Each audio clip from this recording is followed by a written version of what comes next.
At isa bahay nyo lumulutang sa baha. Anong tinatagay mo? Pare ko mali na yata yung tinatalakay mo. Putang ina, pati anak mo dinadamay mo. O eto, wish ko sana mamatay na yung nanay mo. Okay nang ina mo, ang pangit ng itsura mo. Dapat yung bahay nyo gawa lang sa basurahan, o bro. Ayun, sa akin ikaw ba'y napipigon? Tingnan natin kung kaya mo sa akin ngayon lumingon. Pag ikaw binigbasan ko dyan ng isa, tingnan natin kung makakakit. Salamat sa inyong kaayo. Mga kaisunan na mo sa... Yun, sa mapagpalang araw sa ating lahat. Yan, unang vlog sa taong 2024. Unang video reaction sa taong 2024. Yun nga lang, medyo nakakalungkot to. Nakakalungkot na balita tong unang video reaction natin. Yan, salamat sa mga nagtag, napakaraming nagtag sa atin, nag-message sa personal account natin, tsaka dito mismo sa page ng Alpha Kaparo. Yan, minessage tayo para gawa ng video reaction to at para magbigay ng opinion kung ano ba opinion natin dito. Yan, panoorin muna natin to mga kapatid, panoorin natin yung nangyaring ito. Yan, alam ko sa Laguna to si Damsa ng Flip Top. Yan, panoorin natin mga kapatid. Yung badeta. Shoutout ka. Bigo ka na, pare. Bigo ka na. Bigo ka na. Tinatanong kita, bigo ka na. Wala live mo na ako, pare. Ako sa inyo naman mga nangungubahan at isa bahay nyo lumulutang sa baha. Anong tinatagay mo? Pare ko mali na yata yung tinatalakay mo. Putang ina, pati anak mo dinadamay mo. O eto, wish ko sana mamatay na yung nanay mo. Okay nang ina mo, ang pangit ng itsura mo. Dapat yung bahay nyo gawa lang sa basurahan, o bro. Ayun, sa akin ikaw ba'y napipigon? Tingnan natin kung kaya mo sa akin ngayon lumingon. Pag ikaw binigbasan ko dyan ng isa, tingnan natin kung makakakit. Uy! Uy! Uy! Dam! Yun, kitang-kita naman natin kung ano yung nangyari, no? Kung ano yung ginawa ng isang flip top rap artist yan. Ito, kunin muna natin yung side ni Damsa, mga kapatid. Kunin muna natin. Yan. Ganito nangyari, yan. Siguro nung unang birada, nung kapatid natin, yan. Sa kanilang rap battle, ito. Obvious naman, tsaka halatang halata. Yan. Nadama yung anak ni Damsa. Yan, nadamay bilang ama. Masakit para sa atin yun, lalong lalo na yan, ayon din sa source natin, kasi isa sa mga acro vloggers yan, kumpare ni ni Damsa ng Flip Top dyan sa Laguna.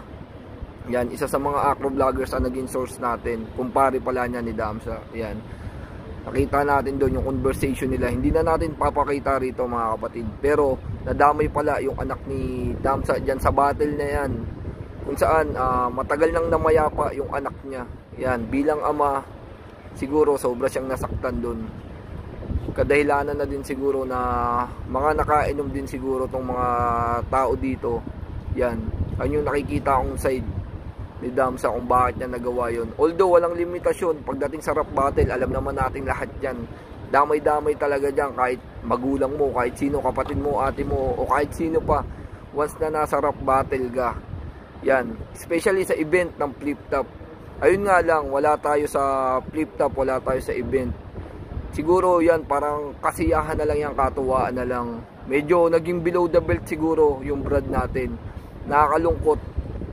Yan, nakakalungkot kasi ba't kailangang masaktan pa yung damdamin ng bawat isa sa mga ganyang rap battle. Yan. Pero hindi natin tinotolerate yun mga kapatid. Kung may pagkukulang man o pagkakamali yung brad natin, alam nyo na, dapat mabigyan ng disciplinary action kung mali talaga. Yan, ayun yung point doon. Pero dito, sa ginawa naman ni Damsa, yan, sa ginawa niya, obvious naman mga kapatid, nananakit. Physical si Damsa. Yan, daanin natin sa maayos na proseso, sa tamang proseso. Hindi na para ibalik pa yung mga, alam nyo na yun, yung mga nakaraan, pag mga gantong may natatapakan, nasasaktan sa mga kapatid natin. Hindi na dapat gawin yun. Idaan na natin sa proseso mga kapatid. Kung kinakailangan mag-file ng kaso, mag-file tayo ng kaso. Nakakalungkot, naawa ako doon kay Brad, naawa ako sa iyo Brad. Kung mapanood mo man tong video na to, nadulungkot ako para sa nangyari sa iyo kapatid. Yan, sana nasa mabuti kang kalagayan ngayon. Yan. Sana ma-actionan to. Yan. Mga kapatid natin dyan sa Laguna. Yan. Sana tulungan nyo yung Brad natin, mga kapatid. Kung kinakailangan magkaso, kasuhan natin, kapatid. Yan. Mag-file tayo ng kaso. But in the right way. Yan. Pero kung maayos naman, kapatid, sa maayos na usapan, kung may kailangan bayarang medical o physical injury, kung mapag-uusapan, why not? Bakit hindi, mga kapatid? Pero daanin natin sa legal process. Yan, sana sa mga palaging nasa inuman, pag mga ganyang may mga rapper na kaibigan o kamag-anak o kahit mga Brad, pag nagiinuman kayo, itigil nyo na yung mga rap battle na ganyan. Hindi talaga makakatulong yan, hindi yan makakatulong sa atin. Yan, sana wag na kayong mga mag-rap battle na mga ganyan, lalong-lalo na pag below the belt. Yun, sana magsilbing aral sa ating lahat to, mga kapatid. Yan, sa mga kapatid natin na makakapanood na itong video to. Sana magsilbing aral to sa atin, mga kapatid. At sana syempre mabigyan ng action to. Sana mabigyan ng action dahil kawawa si Brad. Grabe, kawawa si Brad. Long live sa lahat ng kapatid natin sa Alpha Kaparo, especially sa mga palagi nandyan para sa atin. Mahabang buhay sa inyo, stay humble, keep safe, God bless. Long live Alpha Kaparo.